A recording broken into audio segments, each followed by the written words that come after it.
وداعيا إلى الله بإذنه وسراجا منيرا صدق الله العظيم إن الله وملائكته يصلون على النبي يا أيها الذين آمنوا صلوا عليه وسلموا تسليما الصلاة والسلام عليك يا سيدي يا رسول الله وعلى آلك وأصحابك يا سيدي يا حبيب سارے حضرات درود شریف پڑھیے الصلاة والسلام عليك يا سيدي يا نبي الله وعلى آلك وأصحابك يا سيدي يا رحمة للعالمين ایک کو ذرا کم کر دیں اس کے تمام تعریفیں اللہ تعالیٰ جل مجدہ کریم کے لیے درود و سلام نبی رحمت سید عالم صلی اللہ تعالیٰ علیہ وسلم کی ذات والا صفات کے لیے حمد و صلاۃ کے بعد عزیز دوستوں بزرگوں اور بھائیوں بالخصوص حضرات علماء کرام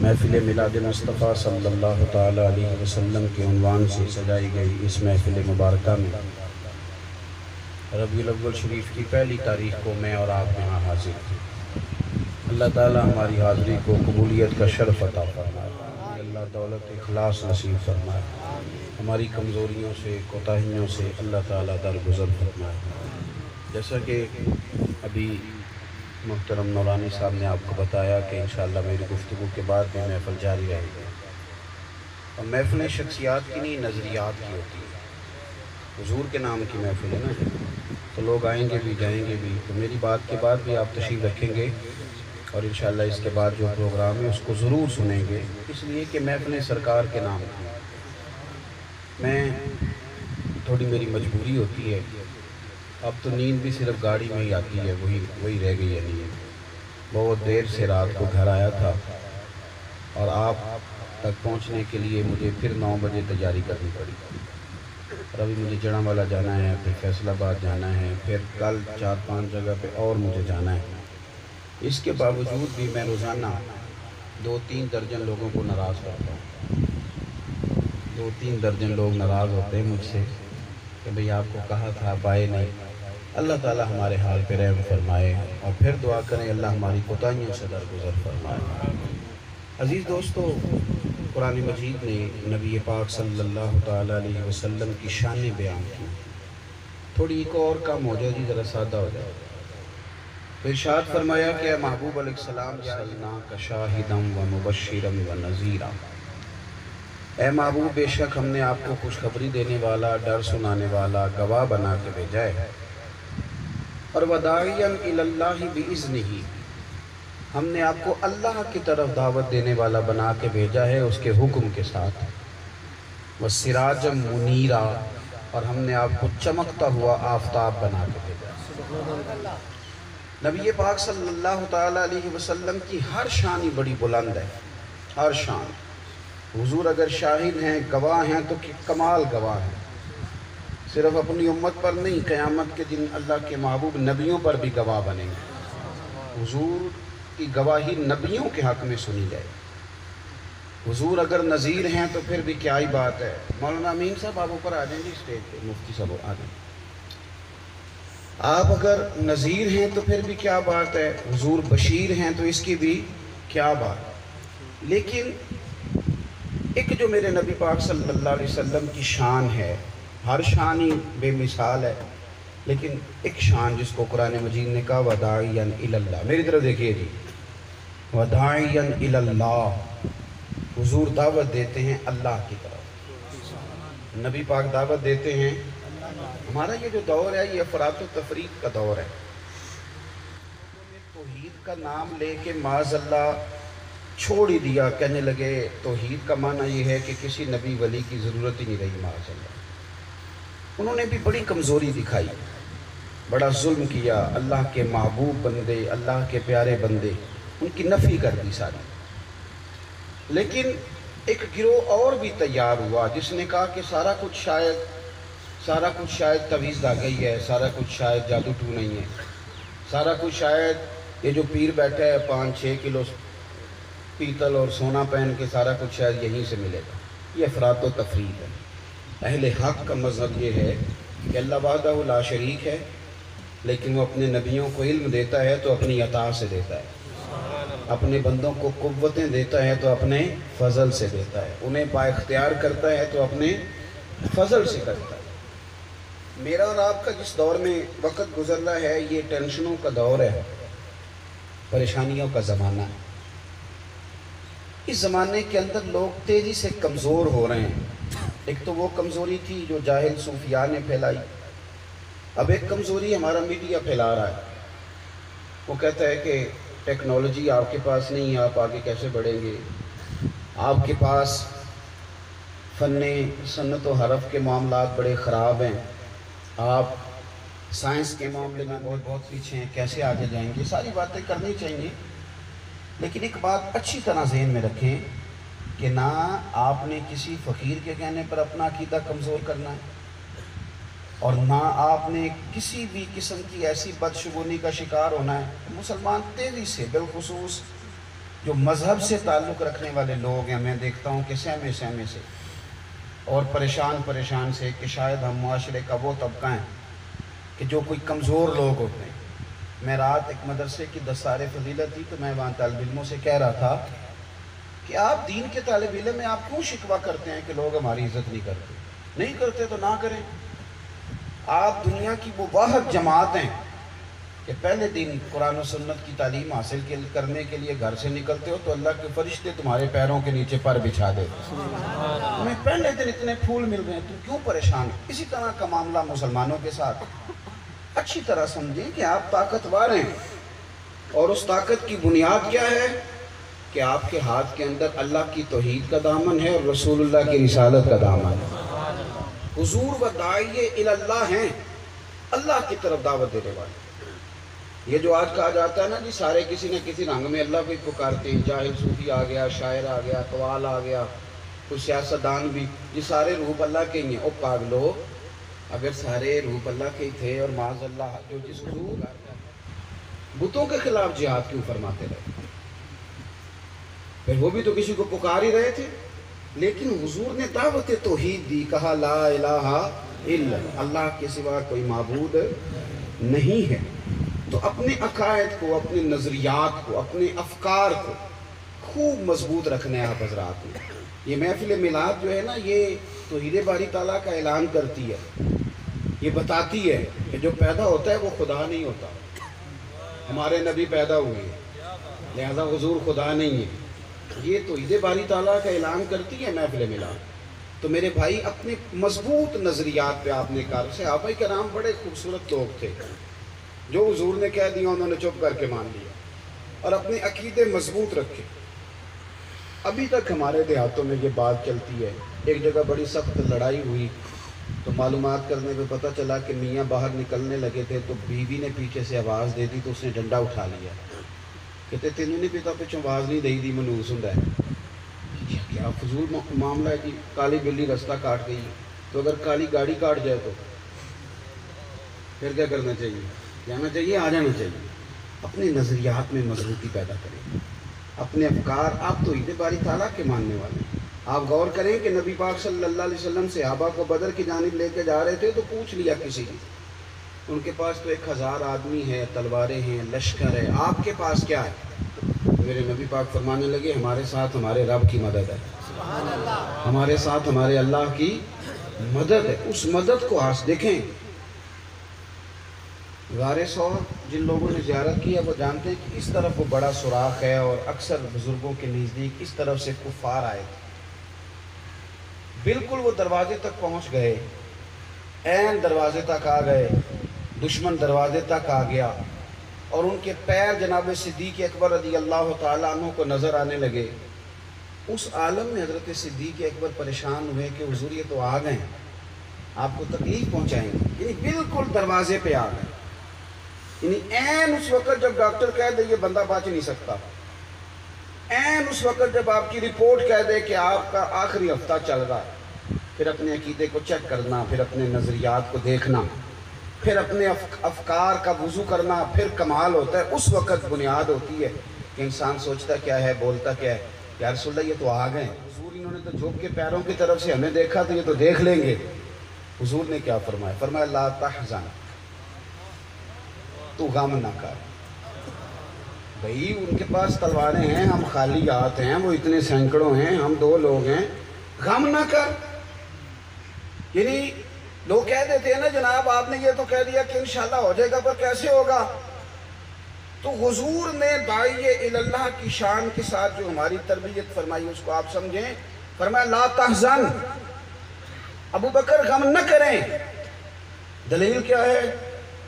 یہ ہے کہ وہ لشکر کھڑا ہے، دلیل یہ ہے کہ وہاں بہت سارے لوگ باہر کھڑے ہیں ان کو پکڑ لیں گے. نہیں، فرمایا تو غم نہ کر. دلیل یہ ہے کہ ان اللہ معنا، بے شک اللہ ہمارے ساتھ ہے، اور جن کے ساتھ اللہ ہو انہیں کبھی دشمن کا غم نہیں کرنا چاہیے. نبی پاک صلی اللہ تعالیٰ علیہ وسلم افکار کی تربیت کرتے، ذہن سازی کرتے، عقیدہ توحید مضبوط کرتے، لوگوں کو ان کے دلوں کے اندر باتیں راسخ کرتے. یہ عقیدہ مضبوط ہو گیا تھا تو حضرت بلال کو امیہ سے ڈر نہیں آتا تھا، امیہ سے ڈر نہیں آتا تھا. وہ مارتا تھا تو جناب بلال ہنستے تھے، وہ فرماتے تھے تو تیری حکمرانی تھوڑے دنوں کی ہے، سدا بادشاہی تو میرے رب کریم کی. جب آپ مضبوط ہو جاتے ہیں تو پھر آپ چھوڑ دیتے ہیں چودھری کی کار کے پیچھے بھاگنا. جب آپ مضبوط ہو جاتے ہیں تو پھر آپ کے لیے مشکل ہوتا ہے جھوٹے سیاستدان کا نعرہ لگانا. جب آپ نظریاتی طور پر اور فکری طور پر مضبوط ہو جاتے ہیں پھر مشکل ہو جاتا ہے لوگوں کو آپ کا خریدنا، پھر بڑا مشکل معاملہ. اور حضور اس کی بڑی تربیت کرتے. حضرت انس بن مالک رضی اللہ تعالیٰ عنہ فرماتے ہیں، یہ مسلم شریف میں فرماتے ہیں سرکار کے صاحبزادے جناب ابراہیم وصال فرما گئے تو حضور کی آنکھوں میں آنسو آئے. ہم نے عرض کی حضور آپ تو صبر کا حکم دیتے ہیں. تو فرمایا ابو انس دل کو تکلیف ہوئی ہے تو آنکھیں باہر آئی ہیں، پر میرے دل اور زبان پر وہی ہے جس سے میرا رب راضی ہوتا ہے. بیٹے سے پیار تھا تو چلو آنسو نکل آئے. اب دوپہر کو صاحبزادے کا وصال ہوا تو رات کو سورج گرہن ہو گیا. کچھ لوگوں نے فوراً کہہ دیا کہ آج حضور کے بیٹے کا انتقال ہو گیا تو اس لیے سورج گرہن ہو گیا. اب باتیں ہوتی رہتی ہیں. دن بھی غم کا تھا، 3 دن ویسے تعزیت کے ہوتے ہیں، جمعہ آنے والا تھا، حضور اس پہ بات کر لیتے.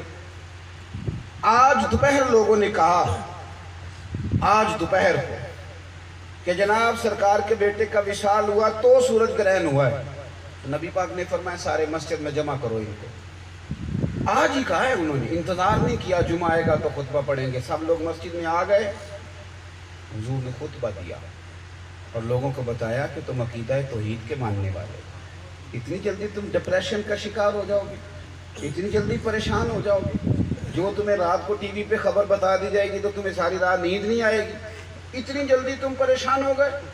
رسول کائنات صلی اللہ علیہ وسلم نے لوگوں کو مسجد شریف میں جمع فرمایا، حضور نے خطبہ دیا اور میرے کریم فرمانے لگے میاں سنو، یہ سورج کو جو گرہن لگتا ہے تو یہ رب کی نشانیوں میں سے نشانی ہے. چاند کو جو گرہن لگتا ہے تو یہ اللہ کی نشانیوں میں سے نشانی ہے. فرمایا کسی کی موت سے سورج گرہن کا کوئی تعلق نہیں. یہ عقیدے کی محافظت ہے، یہ حفاظت ہے. آپ اپنے نظریات کے اندر، اپنے افکار کے اندر خوبصورتی پیدا کریں. آپ کو نبی پاک صلی اللہ علیہ وسلم نے ستھرے عقیدے دیے، اور یہ چھوڑ دیں دنیا داروں سے امیدیں وابستہ کرنا اور لوگوں کے پیچھے بھاگنا اور ذہن بنانا کہ فلانا میرا رشتہ دار بڑا امیر ہے تو مجھے بڑا دے دے گا. میں پہلے کہہ چکا ہوں، میں اللہ والوں سے مانگنے کی نفی نہیں کر رہا. اب کیا کریں، بات سمجھاتے ہوئے بڑی احتیاط کرنی پڑتی ہے. اللہ والوں کی مدد تو مدد ہی اللہ کی ہے، اس کو تو ہم غیر کی مدد ہے. دنیا کے پیچھے ہم بھاگنے لگیں، آپ یقین کریں اچھا بھلا پڑھا لکھا آدمی صاحب بصیرت، اور وہ آ کے کہہ دیتا ہے جی مجھے رات کو ڈرونے خواب آتے ہیں تو میں مروں گا کہ بچوں گا. کیا بات کرتے ہیں آپ، مسلمان ہیں. کس طرح کی کچی فہم آپ نے پیدا کر لی. وہ جی کل میں جا رہا تھا تو اچانک میرے اوپر پانی کے چھینٹے پڑ گئے تو میں نے کہا تو اس طرح کا جا کے سورۃ فلق اور ناس پڑھ کے سو جا، اللہ خیر کرے گا. تو کہتے نہیں آپ کو تعویذ دے دیں. تو میں نے کہا وہ تعویذ نہیں، بہتر جو مدینے والے نے عطا فرمایا اس کو پڑھو رات کو، وہ سب سے بہترین تعویذ ہے. آپ ڈر رہے ہیں، آپ سانپ سے نہیں، آپ رسیوں سے ڈر رہے ہیں، بدشگونیاں لے رہے ہیں، پریشانیاں اور مفت کی ڈپریشن. پتہ نہیں بنے گا کہ نہیں، پتہ نہیں کچھ ہوگا کہ نہیں، پتہ نہیں کیا ہو. کچھ بھی نہیں ہوگا میرے بھائی، کچھ بھی نہیں ہونے والا. آپ ہمت کریں، ہمت دلائیں. یہی میرے نبی کا طریقہ ہے. یہی حضرت سعد بن ابی وقاص کہتے ہیں میں بیمار ہو گیا تھا، اٹھ کے چلا نہیں جاتا تھا. اتنا بیمار ہو گیا کہ مجھے لگا کہ میں اس بیماری میں دنیا سے چلا جاؤں گا۔ اب تو ہمارے ہاں اللہ خیر کرے، جو بندہ آتا ہے نا وہ آئے ہیں اتنی تگڑی کرتا ہے کہ مریض زیادہ اور مر جائے بیچارہ، یعنی دیکھتے ہی کہتے ہیں اس کو کمزور ہو گئے ہو، خیر ہے، او ہو کیا ہاں بھئی، یہ تو آپ کو اجازت ہی نہیں ہے یہ باتیں کرنے کی۔ آپ تو تسلی دیں گے، آپ دلاسا دیں گے، آپ کیا بات کرتے ہیں؟ حضرت سعد بن ابی وقاص رضی اللہ عنہ فرماتے ہیں بیمار ہو گیا، اتنا بیمار ہوا کہ مجھے لگا میں اس بیماری میں دنیا سے رخصت ہو جاؤں گا۔ میری ایک ہی بیٹی تھی، میں نے اب مجھ سے اٹھا ہی نہیں جاتا تھا، میں تو دروازے تک جانے سے اپنے آپ کو کمزور محسوس پاتا تھا۔ فرماتے ہیں میں نے نا صحابہ سے کہا کہ آپ میرے گھر آئیں، لیکن محبوب سے عرض کرنا اگر حضور کا یہاں کا کوئی اس طرف کا سفر ہو تو چلو غریب پروری ہو جائے، بندہ نوازی ہو جائے، چر ہویا مینو ترلے لیندیاں، چر ہویا مینو ترلے لیندیاں، کدی موڑ میرے ول باگاں، خواب میری وچ ایک بار جیاویں میں ساری عمر نہ جاگاں۔ اگر کبھی محبوب کا یہاں سے گزر ہو تو کرم نوازی ہو جائے۔ سرکار کو پتہ چلا تو حضور خود تشریف لائے، اور کریم رسول صلی اللہ علیہ وسلم نے بڑا کرم فرمایا۔ ساتھ کہنے لگے حضور میری ایک کی بیٹی ہے، میں ساری جائیداد اللہ کے راستے میں دینا چاہتا ہوں۔ تو حضور نے فرمایا نہیں، چوتھے حصے پہ وصیت کر سکتا ہے، باقی 3 حصے تیری بیٹی کے پاس رہیں گے۔ اب یہاں علماء بیٹھ، ایک فقہی جزیہ ہے، میں یہاں چھیڑنا نہیں چاہتا کہ کوئی بندہ بھی ساری جائیداد کی وصیت دین کے لیے بھی نہیں کر سکتا، وہ وصیت اگر کرے گا تو چوتھے حصے میں اس کی وصیت نافذ ہوگی۔ خیر یہ بات ایک اور عنوان کی ہے، یہ اپنے موقع پر ہی بہتر رہے گی، جو میں عرض کر رہا ہوں اس پر غور کریں۔ کہتے ہیں میں نے عرض کی حضور میں وصیت کرنا چاہتا ہوں آپ کی موجودگی میں، توجہ ہے میری بات پر، یعنی ایسا شخص جو محسوس کر رہا ہے کہ میں اب جا رہا ہوں تو وصیت کر دوں۔ حضور نے بات سنی، جواب بھی دیا، اور کریم محبوب فرمانے لگے سعد وصیت تو ضرور کر اور پریشان نہ ہو، یہ بیماری تمہارا کچھ بھی نہیں بگاڑے گی۔ ابھی تو اللہ نے تمہاری وجہ سے اسلام کا نفع کرنا ہے، کفر کا نقصان کرنا ہے، ابھی تو بڑے کام کرنے ہیں۔ اٹھ باندھ کمر کیوں ڈرتا ہے، پھر دیکھ وہ خدا کیا کرتا ہے۔ تم اٹھنا یار، تم کیوں پریشان ہو گئے؟ اللہ تعالیٰ بڑی بہترین اسباب۔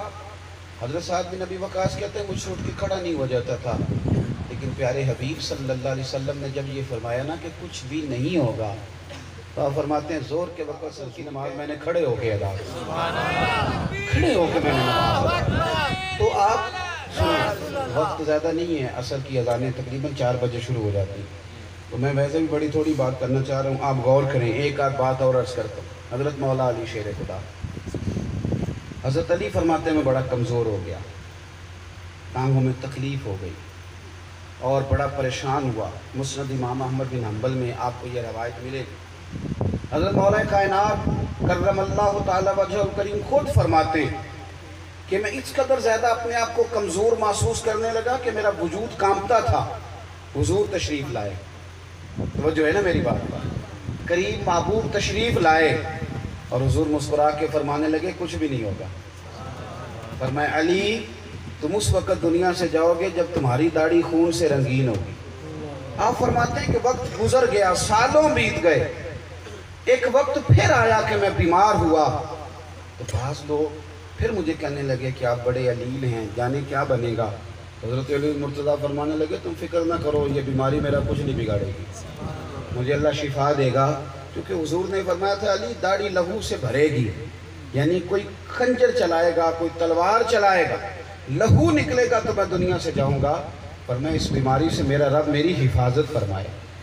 آپ اگر نظریاتی طور پر، فکری طور پر کمزور ہو جاتے ہیں، اعصابی طور پر اگر آپ، ہمارے یہاں بھی ہوتا ہے کہ ہم پر لوگوں کا روب طاری ہوتا ہے، روب طاری ہو جاتا ہے، یہ ذرا کو بندہ مالدار آ جاتا ہے تو وہ بڑی عجیب و غریب کہانیاں سناتا ہے اور لوگ اس کی کہانیاں سن رہے ہوتے ہیں، ذرا کو صاحب ثروت کوئی عہدے والا آ جاتا ہے تو داستان سرائی کرتا ہے۔ مسلمان دنیا میں روب لینے نہیں آیا، یہ تو روب دینے آیا ہے۔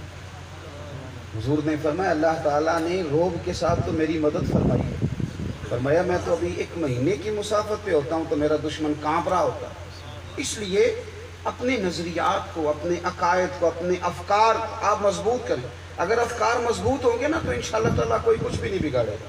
بہت ساری کہانیاں سنانے والے بیچارے کہانیاں سناتے رہ جائیں گے، وہ داستان سرائی کرنے والے داستان سرائی کرنے والے، اور کام کرنے والے اپنا کام کر کے آگے بھی بڑھ جائیں گے۔ اس لیے اپنی زندگی میں خوب آپ اپنے افکار کو مضبوط کریں، نظریات کو مضبوط کریں، عقیدہ توحید عقیدہ رسالت کے لحاظ سے اپنی خوب تربیت رکھیں، اور جو جو باتیں ہمیں ہمارے پیارے حبیب صلی اللہ تعالیٰ علیہ وسلم نے سمجھائی ہیں اس پر خوب عمل کریں۔